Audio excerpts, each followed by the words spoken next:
Hi అండి. అందరూ ఎలా ఉన్నారు? బాగున్నారా? నేనైతే చాలా బాగున్నాను. మీ అందరూ కూడా బాగుండాలని మనస్ఫూర్తిగా కోరుకుంటున్నాను.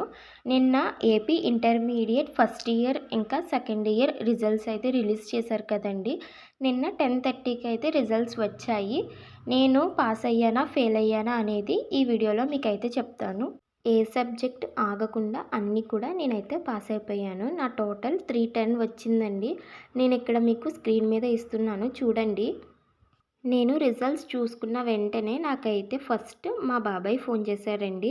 మా బాబాయ్ ఫోన్ చేసిన వెంటనే మా అన్నయ్య కూడా ఫోన్ చేశాడు. నాకు రిజల్ట్స్ వచ్చినాయి అని తెలిసిన వెంటనే ఫస్ట్ మా బాబాయ్ ఇంకా మా అన్నయ్య ఫోన్ చేశారండి. తర్వాత మా మావయ్య, అత్తయ్య అందరూ కూడా ఫోన్ చేశారు. ఇంకా రిజల్ట్స్ అని తెలిస్తే ఇంక అందరూ ఫోన్ చేస్తారు కదా! కానీ నేను అనుకున్న మార్క్స్ అయితే నాకు రాలేదండి. 350+ వస్తాయి అనుకున్నాను. కానీ 310 వచ్చాయి. పర్వాలేదులెండి. ఇప్పుడు కాకపోతే నెక్స్ట్ సెకండ్ ఇయర్‌లో 400+ తెచ్చుకుందాం అనుకుంటున్నాను. ఇప్పుడు మార్క్స్ తక్కువ వచ్చినాయని చెప్పి బాధపడడం కన్నా మళ్ళీ నెక్స్ట్ టైమ్ ట్రై చేయొచ్చు అని చెప్పి ధైర్యంతో మనకు మనమే ముందుకు వెళ్ళాలి.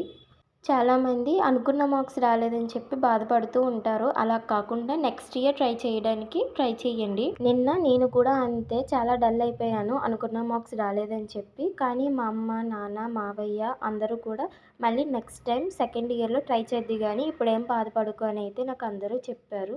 రీసెంట్‌గా ఒక న్యూస్ వచ్చింది కదండీ! ఒక ఇంటర్మీడియేట్ స్టూడెంట్ తను ఫెయిల్ అయిపోతానేమో అని చెప్పి రిజల్ట్స్ రాకముందే చనిపోయాడంట. కానీ తను రిజల్ట్స్‌లో మొత్తం అన్నీ కూడా పాస్ అయిపోయాడు. ఇంకా బయటైతే ఎక్కువగా ఇలాంటివే జరుగుతూ ఉంటున్నాయి కదా! ఇంక వీడియోలోకొస్తే నాకిష్టమైన కర్రీ చిక్కుడుకాయ ఫ్రై అండి. ఇంక నేనైతే చిక్కుడుకాయ ఫ్రై అయితే చేసుకుంటున్నాను. నాకైతే చిక్కుడుకాయ ఫ్రై చాలా ఇష్టమండి. మీలో ఎంతమందికి ఈ చిక్కుడుకాయ ఫ్రై అంటే ఇష్టం అనేది కామెంట్ చేయండి. ఈ కర్రీ చాలా ఈజీగా, సింపుల్‌గా అయితే అయిపోతుందండి. నాకు ఈ కూర వండడం అయితే వచ్చండి. కానీ ఈ చిక్కుడుకాయని శుభ్రం చేయడం అయితే రాదు. ఇంకా అమ్మ అయితే క్లీన్ చేసేసి ఇచ్చింది. ఇంకా నేనైతే చిక్కుడుకాయ కర్రీ అయితే వండేసుకున్నాను. అంతేనండి ఈ వీడియో ఎలా ఉందనేది కామెంట్ చేయండి. నచ్చితే ఒక లైక్ చేయండి. మళ్ళీ నెక్స్ట్ వీడియోలో కలుద్దాం.